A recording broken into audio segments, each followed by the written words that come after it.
భగవంతుడు మనిషికి ఇచ్చిన గొప్ప వరం ఏది అంటే అంతరాత్మ ఎప్పుడు చెప్తూ ఉంటుంది. తప్పు చేద్దామని అనుకున్నాను అనుకోండి, వెంటనే నా అంతరాత్మ అంటుంది, ఎన్ని వేల ప్రసంగాలు చేశావు, నువ్వు చెప్పినవి సత్యాలని, నువ్వు చెప్పినవి పాటించాలని నిన్ను గౌరవించి నమస్కరిస్తాను. ఇంత గౌరవాన్ని బయట పొంది అంతమందికి అన్ని ప్రబోధాలు చేసి ఈ తప్పుడు పని ఎవరూ చూడటం లేదు కదా అని చేయడానికి నీకు సిగ్గేయట్లేదా? నువ్వు ఏ ముఖం పెట్టుకుని వెళ్లి సభలో 10 మందికి మంచి మాటలు చెప్తావు?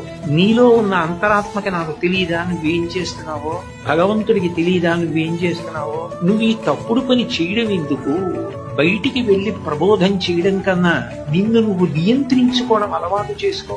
దేనికి చేస్తావు ఈ ప్రసంగాలు అని నా అంతరాత్మను అడుగుతూ, ఈ అంతరాత్మని గౌరవించడం అన్నది మొట్టమొదట ప్రతి వ్యక్తికి అలవాటైంది అనుకోండి. అంటే ఇటువంటి హీనమైన ఉపమానం మీ మీద పెట్టడం నాకు ఇష్టం లేక నా మీద పెట్టుకుని నేను మాట్లాడాను.